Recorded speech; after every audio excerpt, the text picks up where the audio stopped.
Mesdames, Messieurs, chers amis, merci d'être présents si nombreux aujourd'hui pour cette belle journée de la fraternité. Je suis heureux d'être avec vous, car être maire de Challettes est une grande richesse. Oui, Challettes possède un patrimoine humain et culturel qui me rend fier d'être votre élu de proximité. Dans le contexte du début du mois de septembre, j'ai souhaité réagir rapidement et proposer cet événement. Et vous avez répondu présent. Challettes, terre riche d'humanité, valorise depuis des décennies un patrimoine naturel et historique d'une grande qualité. Mais c'est par la valorisation de notre patrimoine humain, porteur d'un potentiel d'action, d'innovation, de création, qu'il s'agit de nous rassembler dans une communauté de destin. Le peuple de Challettes, baigné dans la culture d'une tradition ouvrière qu'incarne l'usine Hutchinson, témoigne d'une fraternité au quotidien. C'est cette fraternité qui nous laisse espérer qu'une nouvelle page de l'histoire de Challettes peut s'écrire si on s'en donne les moyens, à travers une politique favorisant une solidarité concrète. Pourquoi cette journée de la fraternité? Dans un contexte national et local tendu, suscitant interrogations, inquiétudes, parfois peur et agressivité, mon équipe et moi-même avons décidé de consacrer cette journée du 22 octobre à mettre à l'honneur les valeurs de la République. En effet, face à la perte de repères et de valeurs communes, un sursaut est nécessaire. Sursaut pour préserver les équilibres qui ont fait de notre société un modèle de tolérance et de liberté. Cela passe par des remises en question. Que sommes-nous devenus, nous, héritiers des Lumières, proclamateurs universellement reconnus des droits de l'homme et du citoyen depuis 1789? Qu'avons-nous fait de cet héritage que le monde entier ou presque nous envie? Sommes-nous si perdus pour faiblir face à la violence, nourris par l'individualisme et l'indifférence? Sursaut qui passe par un nouveau regard sur l'autre, par un renouveau du lien social. C'est ce à quoi s'attache la ville de Challettes. En but aux derniers événements, les pouvoirs publics se mobilisent sur le terrain de la sécurité, indispensable mais insuffisant.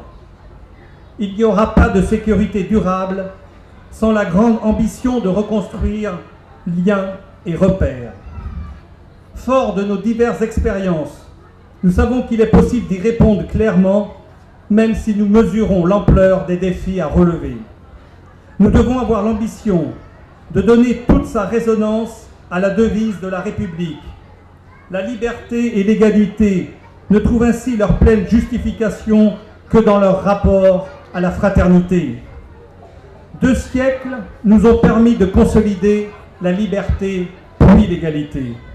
Le XXIe siècle pourrait se donner la responsabilité de construire une société plus fraternelle, c'est-à-dire accepter l'autre sans s'y soumettre, transformer nos pratiques tellement imprégnées de rapports de force et de domination, mettre l'accent sur la créativité, la justice, la solidarité, les valeurs de l'écoute et du partage, changer le visage de l'autorité, de l'entreprise, de l'action publique, politique et syndicale, de la vie locale, de la rue, redécouvrir dans le consommateur l'homme et le citoyen et agir pour que chacun concourt par sa participation à redonner un sens plus concret au vouloir vivre ensemble.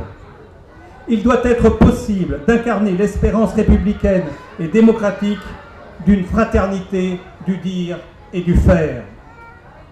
Aujourd'hui, la fraternité est mise à mal en raison des fractures sociales, économiques, politiques, de l'ignorance et de l'obscurantisme. 30 ans de traitement social du chômage ont mis à mal toutes nos valeurs de solidarité.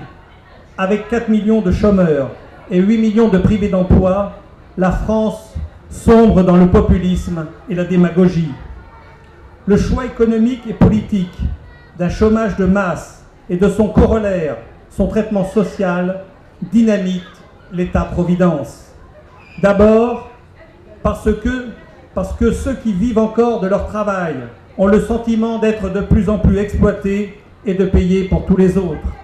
Ensuite, parce que les politiques sociales en faveur de ceux qui n'ont pas ou peu d'activités coûtent de plus en plus cher. Et pourtant, il n'y a jamais eu autant de chômeurs, il n'y a jamais eu autant de travailleurs pauvres, il n'y a jamais eu autant de pauvreté et de sentiments d'exclusion. L'explosion du chômage et l'explosion de la pauvreté dynamitent à leur tour les valeurs de la République. Et face à des droits qui deviennent de plus en plus virtuels, il y a ceux qui pensent que la République ne les protège plus contre l'Europe, contre la finance, contre l'exploitation capitaliste, contre les trafics, contre le risque de relégation ou de déclassement, contre tout ce qui est différent.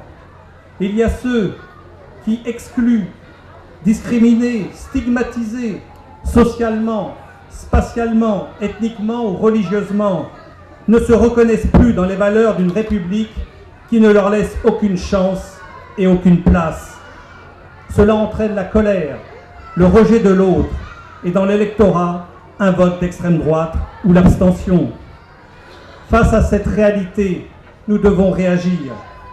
Ne pas abandonner le combat d'un emploi pour tous, d'une sécurité emploi-formation tout au long de sa vie. Ici, à Chalette, engageons la bataille de l'emploi industriel et des services à l'industrie, mais aussi la bataille pour un secteur tertiaire dynamique. Ne pas lâcher sur les valeurs de la République et expliquer à toutes et à tous que ces valeurs se conçoivent ensemble et en complémentarité. De même que les droits ne se conçoivent pas sans devoir, la liberté va de pair avec l'égalité et la fraternité. La République, ce ne sont pas des valeurs au choix, en fonction de ses intérêts et objectifs propres, comme si la liberté était de droite, l'égalité de gauche et la fraternité en option avec la laïcité. Ne pas lâcher le combat de longue haleine pour que vivent nos communes, contre une intégration forcée dans les agglomérations et métropoles, mais en même temps, dans le court terme, répondre aux attentes de nos concitoyens. Ne pas lâcher face à un État qui reporte sur les collectivités locales, que l'on prive de moyens, la gestion de proximité et qui ne peuvent plus faire face et répondre à tous les besoins qui s'expriment. Cette journée de la fraternité, chers amis, répond à ces enjeux. Elle permet d'apporter une réponse dans l'urgence, suite à des événements graves, et faire vivre la solidarité de terrain pour rétablir la confiance dans l'humain d'abord, et construire un avenir en commun autour de la solidarité de proximité qui en sera le prélude. Mais avant tout, nous sommes des êtres humains avec nos forces et nos faiblesses. Nous ne pouvons pas vivre repliés sur nous-mêmes. C'est ensemble que nous pouvons avancer et construire un avenir meilleur pour nos enfants. Pendant les inondations, les Chalettois ont pu faire preuve de cette fraternité sans se poser de questions. C'est pourquoi nous sommes très attachés à notre devise de la République, la fraternité. Celle-ci associe la solidarité et le vivre ensemble à l'amitié. C'est la volonté d'aller vers l'autre et le plaisir d'être réunis. La fraternité et la solidarité sont donc l'affaire de tous, quel que soit son âge, son niveau social, ses origines, ses convictions, ses croyances. Et ce n'est pas pour rien qu'à Chalette, le cœur du tissu associatif est aussi riche et l'engagement des bénévoles montre ce lien fraternel et naturel.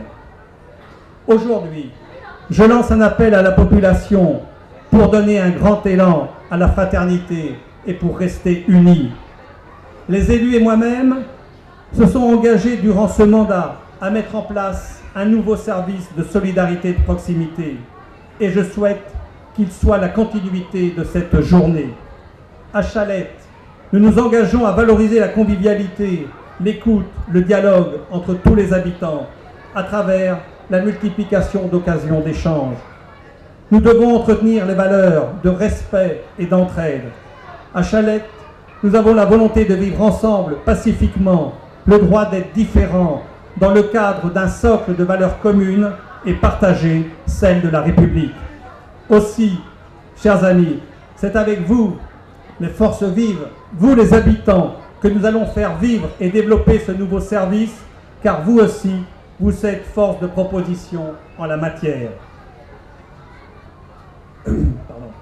Et je vous invite, toutes et tous, à devenir acteurs de votre ville, pour ceux qui ne le sont pas encore, et à continuer de l'être plus que jamais pour ceux qui le sont déjà.